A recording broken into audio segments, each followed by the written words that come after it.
সারা দেশে শৈত্যপ্রবাহের দাপটে বিপর্যস্ত জনজীবন, চরম দুর্ভোগে ছিন্নমূল মানুষ। পঞ্চগড়ে দেশের সর্বনিম্ন তাপমাত্রা 8.3 ডিগ্রি সেলসিয়াস। বাড়ছে 43 ধরনের পণ্য সেবার উপর ভ্যাট। অর্থ উপদেষ্টার আশ্বাসের পরও দুশ্চিন্তায় ভোক্তারা, ক্ষুব্ধ ব্যবসায়ীরাও। বাংলাদেশ ভারতের চির ধরা সম্পর্ক মজবুত করার পক্ষে বিশ্লেষকরা। প্রতিবেশী দুই দেশকে কূটনৈতিক তৎপরতা বাড়ানোর তাগিদ। এবং দেশের গণতন্ত্রকে হত্যা করেছে ফ্যাসিস্ট হাসিনা, বললেন মির্জা ফখরুল। স্বৈরাচার সরকার আমানতের খেয়ানত করেছে, মন্তব্য জামাত আমিরের।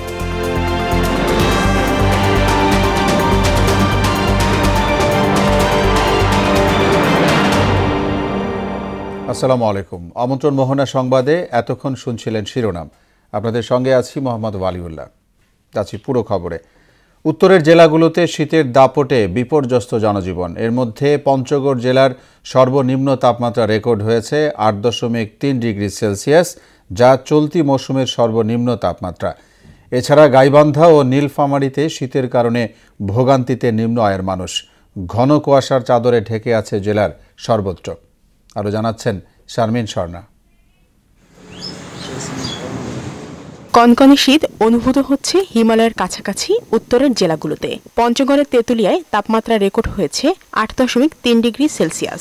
দিনের বেশিরভাগ সময় সূর্যের আলো না থাকায় এবং উত্তর পশ্চিমের হিমেল বাতাসে বেড়েছে হাড় কাঁপানো শীত। এরকম ঠান্ডা মনে করো গাড়ি বাইর করা যায় না, বুঝছেন?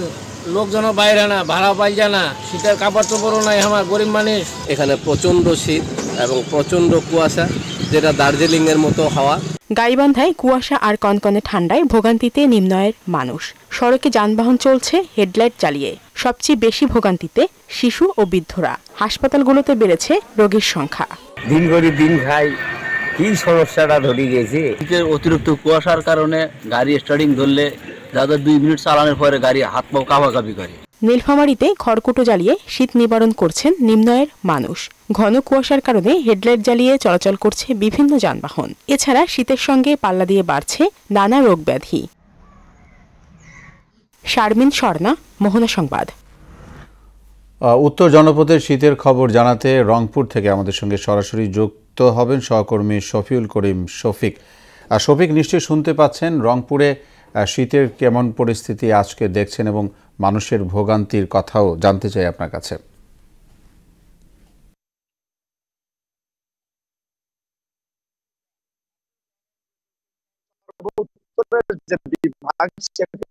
রংপুর বিভাগ, এই রংপুর বিভাগের পাশেই কিন্তু রংপুর তথা রংপুর বিভাগের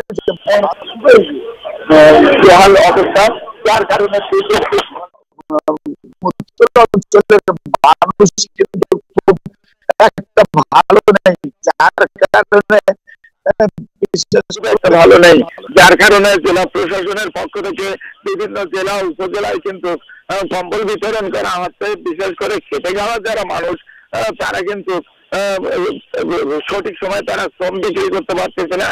বিশেষ করে বয়স্ক এবং শিশু যারা আছে, তারা শীতজনিত রোগে রংপুর মেডিকেল কলেজ হাসপাতাল সহ বিভিন্ন সরকারি বেসরকারি হাসপাতালে শীতজনিত রোগে আক্রান্ত হয়ে তারা ভর্তি হচ্ছে। আরেকটি বিষয় বলে রাখি, পাশে একজন শীতার্ত মানুষ আছে, তার কাছে জানতে চাই আসলে রংপুরের শীতের কি অবস্থা, একটু জানতে চাই। রংপুরে প্রচন্ড শীতের কারণে মানুষ বেরোতে পারছে না, মানুষজন কেউ বাইরে বেরোচ্ছে, আর আমরা সবাই বাসায় বসে আছি, বিভিন্ন জন বিভিন্ন কাজে বের হয়েছি। সেজন্য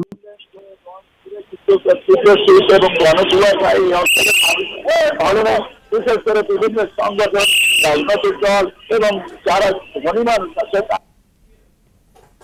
শফিক, আপনাকে ধন্যবাদ আমাদের সঙ্গে যোগ দেওয়ার জন্য। এদিকে ঘন কুয়াশা আর তীব্র শীতে বিপাকে রাজধানীর খেটে খাওয়া ও বস্তিবাসী মানুষেরা। প্রবল শীতে যেখানে ঘর থেকে বের হওয়াই কঠিন জীবিকার তাগিদে, তখন এসব মানুষকে খুব ভোরে নেমে পড়তে হয় জীবিকার সন্ধানে। এ সময়ের আয় রোজগারও অন্য সময়ের তুলনায় অনেক কম। বিস্তারিত জানাচ্ছেন এমআর আসাদ। অলৌকিক কোনো জাদুর স্পর্শ যেন কুয়াশার চাদরে মুড়িয়ে দিয়েছে তিলোত্তমা ঢাকাকে। কুয়াশার ঘন আস্তরণ জমে জমে ঝরছে বৃষ্টির মতো শিশির। ঘন কুয়াশায় কয়েক মিটার দূরের দৃশ্যটিও অস্পষ্ট। তাই বলে কি আর থেমে থাকে মানুষের জীবিকার তাগিদ, অন্য সংস্থানের চিন্তা? সাপ্তাহিক ছুটির দিনেও তাই কাজে নেমে পড়েছেন খেটে খাওয়া মানুষ। রাজধানীর সড়কগুলোতে যানবাহন চালাতে বেগ পেতে হচ্ছে চালকদের। এমনি ঠান্ডায় কষ্ট বেশি, আবার রানিংয়ে কষ্ট হয়, বৃষ্টিতে কুয়াশায় রাস্তাঘাট দেখা যায় না। প্রচুর পরিমাণ শীত, এই শ্বাসকষ্ট, এমনকি শীতের ভিতরে গাড়ি চালানো কষ্ট। বস্তিবাসীদের জীবনের প্রতিকূলতা আরও বেশি। রাস্তার পাশের খোলা জায়গায় সারতে হয় গৃহস্থালির কাজ। কনকনে ঠান্ডা মোকাবিলায় কেউ কেউ খড়কুটো জ্বালিয়ে শীত নিবারণে ব্যস্ত, পাশাপাশি নিবিষ্ট মনে জীবিকার প্রয়োজন মেটাবার প্রয়াস। এই যখন লার্কি ফারছি একটু গরম লাগে, আগুন লার্কি ফারা শেষ হবে, আগুন শেষ হবে, পরে শীত করবো। শীত তো বহুত লাগে, রাত্রে তো হোম না, শীতের লাগিয়া শীতও বেশি আর কুয়াশাও বেশি। তীব্র ঠান্ডায় কাবু সাধারণ মানুষও। ঘন কুয়াশার চাদর মাথায় নিয়ে চালাতে হয় প্রাত্যহিক কাজকর্ম। সকালবেলা বাইরে খারাপ লাগতেছে, শীতে অনেকক্ষণ কাঁপানি, তারপরে ভালো লাগতেছে দুপুরবেলা একটু টানলে, মানে গাড়ি লোড ড্রাইভার টাইমে ভালো লাগতেছে। শীত খুব প্রচুর শীত, মনে করেন সকালে তো মনে করেন ইচ্ছাও না বাড়ি বেরো, মনে করেন আমরা গরিব মানুষ কি করবো, যাওয়াই লাগে, কারণ বউ বাচ্চা আছে, তারা নিয়ে খাওয়ান লাগে। গরিব মানুষ তো করে কেটে খাইতে হইব, ঠান্ডা যেটা থাকবেই, এটা তো প্রকৃতির নিয়ম। আবহাওয়া অধিদপ্তর জানিয়েছে তীব্র শীতের এ ধারাবাহিকতা চলবে পুরো সপ্তাহ। শুক্রবার দেশের সর্বনিম্ন তাপমাত্রা রেকর্ড হয়েছে পঞ্চগড়ে 8.3 ডিগ্রি সেলসিয়াস। MR আসাদ, মোহনা সংবাদ, ঢাকা। বাড়ছে মূল্য সংযোজন কর বা ভ্যাটের আওতা। কম ভ্যাট রয়েছে এমন অন্তত 43 ধরনের পণ্য সেবার উপর ভ্যাট বাড়িয়ে 15% করছে সরকার। রাষ্ট্রপতির অনুমোদন পেলেই শনিবারই জারি হতে পারে অধ্যাদেশ। এদিকে চড়া মূল্যস্ফীতির জামানায় সরকারের এমন উদ্যোগে নিত্যপণ্যের দাম বেড়ে যাওয়ার আশঙ্কা করছেন ভোক্তারা, আর সরকারের এমন সিদ্ধান্তে খুশি হতে পারছেন না ব্যবসায়ীরা। মনিরুল ইসলামের প্রতিবেদন। হাত ধোয়া কিংবা কাপড় পরিষ্কার বা কাপড় কিনতেও গুনতে হবে অতিরিক্ত 7 থেকে 9% টাকা। বিমানে চড়লে বা হোটেলে খেতে গেলেও দিতে হবে 15% কর। ইতোমধ্যেই 43 পণ্য আর সেবায় 15% ভ্যাট আরোপের নীতিগত সিদ্ধান্ত নিয়েছে সরকার। সংশ্লিষ্টরা বলছেন, ঋণ পেতে IMF-এর শর্ত প্রতিপালনেই জনগণের ওপর নতুন করের বোঝা চাপিয়ে দেওয়া হয়েছে। তাই তো এ খবরে বেশ চটেছেন ভোক্তারা। পকেটে থাকলে টাকা থাকলে খামু, নাহলে মুখে তালাতে বয়ে থাকবো। আমার তো করার কিছু নাই, আমরা দিন আনি দিন খাই। সবাই যাতে ক্রয় করতে পারি, ব্যবহার করতে পারি, সবাই যাতে ভালো থাকে। বাড়িয়ে দেওয়াটা এটা আমাদের জন্য অবশ্যই একটা চাপ পড়ে যাবে। যে বেতন পাই, আমাদের 20 তারিখে আমাদের টাকা শেষ হয়ে যায়। পরিসংখ্যান বলছে, বিগত সময় উচ্চ করনীতি কাজে না আসায় ভ্যাট 15% কমিয়ে আনা হয় 5 থেকে 7.5%। ওই উদ্যোগে ভ্যাট আদায় অনেকখানি বেড়েছিল। দেশে বর্তমানে ভ্যাট নিবন্ধিত প্রতিষ্ঠানের সংখ্যা 5,25,000, আর ভ্যাট দিচ্ছে 3.5 লাখ প্রতিষ্ঠান। অনাদায়ী প্রতিষ্ঠানের সংখ্যা 1,75,000।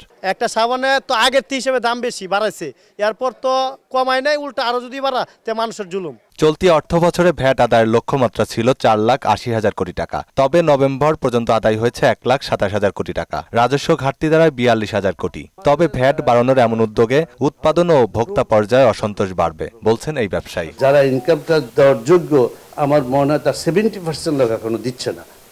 যারা খালি দিচ্ছে তাদের কাছে বোঝা চাপাচ্ছে, কিন্তু বিরাট একটা জনসংখ্যা তাদের যোগ্য ইনকাম ট্যাক্স দেওয়া তাদের থেকে আদায় করছে না। IMF বলছে যে আমাদের জিডিপির তুলনায় আমাদের রেভিনিউ কম ইনকাম হচ্ছে, তো সেইটা যে খালি ভ্যাট দিয়ে আদায় করতে হবে এমন কত নয়। ভ্যাট আদায় প্রক্রিয়া সহজ করার পাশাপাশি অটোমেশন চালু করলে বেশি রাজস্ব আদায় সম্ভব বলেও মনে করছেন তিনি। ইনকাম ট্যাক্সটাকে অ্যাকচুয়ালি অনলাইন করা উচিত, অটোমেশন করা উচিত। আর ভ্যাট বাড়ানোর এমন উদ্যোগে ক্ষুব্ধ প্রতিক্রিয়া জানান ব্যবসায়ীরা। এখন তো 7% মনে হয়, যদি 15% ভ্যাট বাড়ে তাহলে প্রতিগুলাতে আরো মনে করেন একটা সাবানে 10 টাকা 15 টাকা করে বাড়বে। ভ্যাট কমায় দিলে আপনার গুলো জিনিসপত্রের দাম কমে যাবে। এত টাকা ভ্যাট দিয়ে কিভাবে সম্ভব বিজনেস করা? তবে অর্থ উপদেষ্টার দাবি কোনো শর্ত নয়, রাজস্ব বাড়াতেই এমন সিদ্ধান্ত নেওয়া হয়েছে। আপনি যে মনে করেন যেসব পণ্য বেঁধে সব মনে হয় না যে কষ্ট দেয়। তবে অতি প্রয়োজনীয় পণ্যে কর ছাড়ের সুফল বাজারে মিলবে বলেও আশা করছেন অর্থ উপদেষ্টা। খাদ্যদ্রব্যের ব্যাপারে আমরা ট্যাক্স কমাতে মোটামুটি কিন্তু সহনীয়। মনিরুল ইসলাম, মোহনা সংবাদ, ঢাকা। বাংলাদেশ ভারতের চির ধরা সম্পর্ক নিয়ে অনেক কথা হচ্ছে। অনেকে বলছেন দুদেশের সম্পর্ক তলানিতে পৌঁছেছে। তবে ঢাকা দিল্লির সম্পর্ক যেভাবে আছে সেভাবে রাখার চেয়ে মজবুত করা প্রয়োজন বলে মনে করছেন আন্তর্জাতিক সম্পর্ক বিশ্লেষক লাইলুফার ইয়াসমিন। এজন্য প্রতিবেশী দুদেশকে কূটনৈতিক তৎপরতা বাড়ানোর দরকার বলেও জানান তিনি। বিস্তারিত জানাচ্ছেন কাজী শাহরিন। বাংলাদেশ ভারতের রাজনৈতিক ইতিহাস দীর্ঘদিনের। দুদেশের মধুর সম্পর্কে কালো মেঘের ছায়া পড়া শুরু করে বাংলাদেশে আকস্মিক রাজনৈতিক পট পরিবর্তনের পর থেকে। একের পর এক ইস্যুকে কেন্দ্র করে এ সম্পর্ক এখন তলানিতে নেমেছে। গত 9 ডিসেম্বর ঢাকা সফর করে যান ভারতীয় পররাষ্ট্র সচিব বিক্রম মিশ্রি। সফরের উদ্দেশ্যই ছিল চিরধরা সম্পর্ক জোড়া লাগানো। একদিনের সফরকালের একের পর এক বৈঠক করে বিক্রম মিশ্রি ঢাকা ছাড়েন। তবে দিন শেষে চিরধরা সম্পর্কে মলম হতে পারেনি তার সফর। বিশ্লেষকরা বলছেন, গত 16 বছরে দিল্লি বাজি ধরেছিল হাসিনার উপর, অথচ তা হওয়ার কথা ছিল বাংলাদেশের সঙ্গে। ব্যক্তির প্রতি একনিষ্ঠ দরদ বা ভালোবাসার কারণে চিরধরা সম্পর্কে জোড়া লাগাতে সময় লাগছে। দুটি দেশের সম্পর্ক উন্নয়নের জন্য যথেষ্ট পরিমাণ সময় দিতে হয় এবং এটা সিস্টেমেটিক্যালি দুই পক্ষ থেকে কাজ করতে হবে। কাজ করে এটাকে আস্তে আস্তে এটাকে উন্নতির দিকে নিয়ে যেতে হবে। বহুদিনের সম্পর্ক ফের স্বাভাবিক করতে দুই প্রতিবেশীকে কূটনৈতিক তৎপরতা বাড়ানোর দরকার বলে মনে করেন তিনি। দুই দেশের সরকারেরই আমার মনে হয় সমানভাবে একটু খেয়াল করতে হবে যাতে দুই পক্ষ থেকে সরকারি পর্যায় থেকে যাতে উত্তেজনাকর কোনো কাজ না করা হয়, উত্তেজনাকর কোনো বক্তব্য যাতে না দেওয়া হয় এবং সেটাকে কিভাবে আরো স্মুথ করা যায়, সেখানে আরো কি করে নতুন করে সম্পর্কের এরিয়াগুলা বাড়ানো যায়। সম্পর্ক উন্নয়নে ঢাকা দিল্লি একযোগে কাজ করলে পারস্পরিক ভিত মজবুত হবে বলেও মনে করেন এ বিশেষজ্ঞ। কাজী শাহরিন, মোহনা সংবাদ। দেশের গণতন্ত্রকে হত্যা করেছে ফ্যাসিস্ট আওয়ামী লীগ সরকার, এমন মন্তব্য করেছেন বিএনপি মহাসচিব মির্জা ফখরুল ইসলাম আলমগীর। পতিত সরকার দেশের অর্থনীতিকে ধ্বংস করে ফেলেছে, পাশাপাশি দেশের সম্পদ লুটপাট করে বিদেশে পাচার করেছে বলেও জানান তিনি। সকালে দিনাজপুর সরকারি কলেজের অর্থনীতি বিভাগের সুবর্ণ জয়ন্তী উপলক্ষে কলেজ মাঠে আয়োজিত অনুষ্ঠানে মির্জা ফখরুল এসব কথা বলেন। তিনি আরও বলেন, ছাত্র জনতা অভ্যুত্থানের মাধ্যমে যে স্বপ্ন দেখিয়েছে দেশবাসীকে সঙ্গে নিয়ে তা বিএনপি বাস্তবায়ন করবে। সকলের কাছে এই আবেদন জানাবো যে আমরা উঠে দাঁড়াই, আমরা আমাদের এই সংকীর্ণতার ঊর্ধ্বে দাঁড়িয়ে আমরা একটা সুস্পষ্ট সত্য সুন্দর একটা পথ নির্ধারণ করি। কিন্তু এখন পর্যন্ত আমরা সেই ঐক্যের যে যুদ্ধ, সকলে মিলে একসাথে দেশটাকে যে গঠন করব, তাকে নির্মাণ করব, তাকে একটা পথরেখা দেখাবো, আজকে এই বয়সে এসে আমার কাছে মনে হয় এই জায়গায় আমাদের ব্যর্থতা। স্বাধীনতার পরে দফায় দফায় যারা ক্ষমতায় এসেছে তারা আমানতের খেয়ানত করেছে বলে মন্তব্য করেছেন জামাতে ইসলামীর আমির ডক্টর শফিকুর রহমান। সকালে নাটোর জেলা জামায়াতের কর্মী সম্মেলনে প্রধান অতিথির বক্তব্যে তিনি এ মন্তব্য করেন। জামাত আমির বলেন, বৈষম্যহীন মানবিক সমাজ গড়তে চায় জামাতে ইসলামী, তারা কোনো বিভেদ চায় না। অতি দ্রুত সংস্কার করে দেশ একটি নির্বাচনের দিকে যাবে বলেও আশা করেন শফিকুর রহমান। জীবন দেব, কিন্তু দেশের স্বাধীনতা সার্বভৌমত্ব কোথাও বিক্রি হতে আর দেব না। আমরা বিদেশে বন্ধু চাই, কোনো প্রভু চাই না। আমরা সমমর্যাদার ভিত্তিতে সকলের সাথে বৈদেশিক সম্পর্ক রক্ষা করব।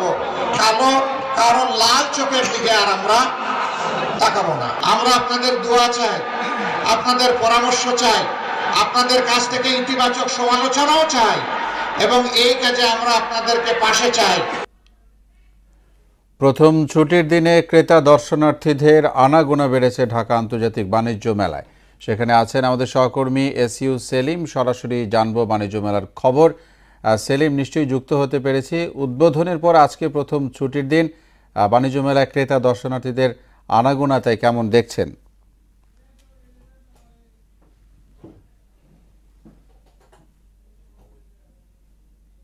আজকে উদ্বোধনের পর আপনি বলছিলেন যে তৃতীয় দিন, এবং আজকে এই তৃতীয় দিনে এসে প্রথমবারের মতো ছুটির দিন পেয়েছে ক্রেতা দর্শনার্থীরা এবং একই সঙ্গে বিক্রেতারাও। সঙ্গত কারণেই আর ঢাকা আন্তর্জাতিক বাণিজ্য মেলা আজকে বেচা বিক্রি বেশ বেড়েছে এবং আপনি দেখছেন যে উপচে পড়া ভিড়ই আজকে বলা যায়। সকাল থেকে যদিও কনকনে ঠান্ডার কারণে আজকে বাণিজ্য মেলা ভিড় কিছুটা কম ছিল, তবে বেলা বাড়ার সঙ্গে সঙ্গে বিশেষ করে দুপুরের পর থেকে বিকেল গড়াতেই ঢাকা আন্তর্জাতিক বাণিজ্য মেলা আজকে আমরা দেখছি যে ক্রেতা দর্শনার্থীদের ভিড়। আপনি জানেন যে এবারের মেলায় প্রায় 9টি দেশের 1.5 শতাধিক স্টলের পাশাপাশি সারা দেশ থেকে প্রায় 262টি স্টল এবং প্যাভিলিয়ন অংশগ্রহণ করেছে। দেখছেন যে সেই প্যাভিলিয়ন গুলোতে আজকে ঘুরে ঘুরে মানুষ কেনাকাটা করছেন। বিশেষ করে ছুটির দিন হওয়াতে সব শ্রেণী পেশার মানুষ, সব বয়সের মানুষ তারা আসছেন এবং কেনাকাটার তারা স্বাচ্ছন্দ্যই করছেন। এবার আন্তর্জাতিক বাণিজ্য মেলার যেই স্পেস তৈরি করা হয়েছে এবং যে পরিবেশ তৈরি করা হয়েছে তাতে করে ক্রেতারা যেমন সন্তুষ্টি প্রকাশ করেছেন, একই সঙ্গে বিক্রেতারাও সন্তোষ প্রকাশ করেছেন।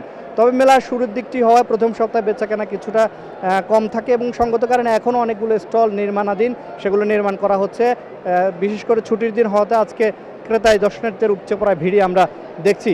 এখানে আপনি দেখছেন যে ইরানি এবং ইন্ডিয়ান, পাকিস্তানি বেশ কয়েকটি স্টল এবং সেগুলোতে ক্রেতারা উপচে পড়া ভিড়, তারা কেনাকাটা করছেন বেশ স্বাচ্ছন্দ্যেই।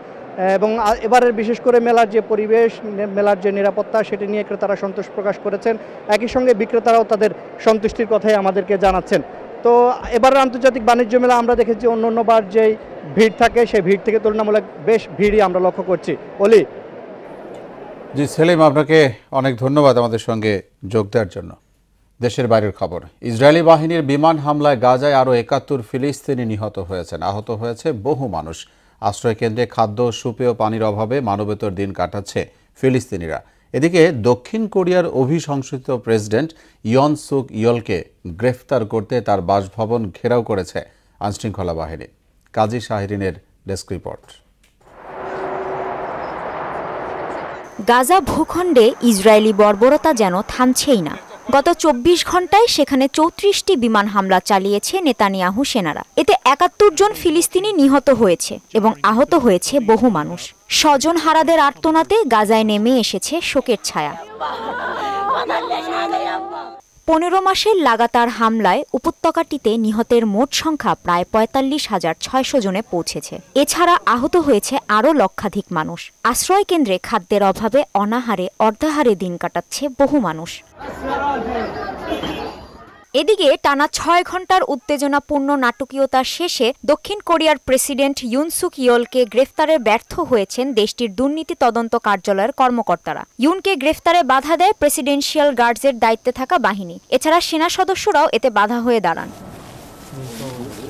ইয়ুনের গ্রেফতার ঠেকাতে প্রেসিডেন্টের বাসভবনের বাইরে অবস্থান নেন তার শত শত সমর্থক। কয়েক ঘন্টা ধরে অচলাবস্থা চলে। পরে তদন্তকারীরা গ্রেফতার প্রচেষ্টা থেকে সরে আসেন এবং প্রেসিডেন্টের বাসভবন কমপ্লেক্স ত্যাগ করেন। কাজী শাহরিন, মোহনা সংবাদ। এ ছিল এখনকার মতো সংবাদ। শেষ করব তার আগে শিরোনামগুলো জানাবো আরও একবার।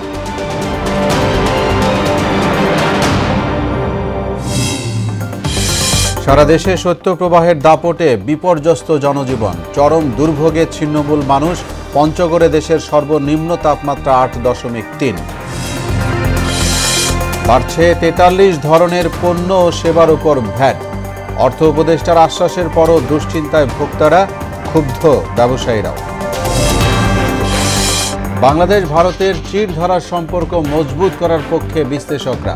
প্রতিবেশী দুই দেশকে কূটনৈতিক তৎপরতা বাড়ানোর দাবি। এবং দেশের গণতন্ত্রকে হত্যা করেছে ফ্যাসিস্ট হাসিনা, বললেন মির্জা ফখরুল। স্বৈরাচার সরকার আমানতের খেয়ানত করেছে, মন্তব্য জামাত আমিরের। সবাইকে আবারও শুভেচ্ছা। পরবর্তী সংবাদ রাত ৯টায়। এর আগে সন্ধ্যা ৭টায় দেখবেন সংবাদ এক নজরে। মোহনার সবশেষ খবর জানতে ভিজিট করুন www.mohana.tv। সংবাদ দেখতে পারেন ফেসবুক ও ইউটিউবেও। এতক্ষণ সঙ্গে থাকায় ধন্যবাদ সবাই।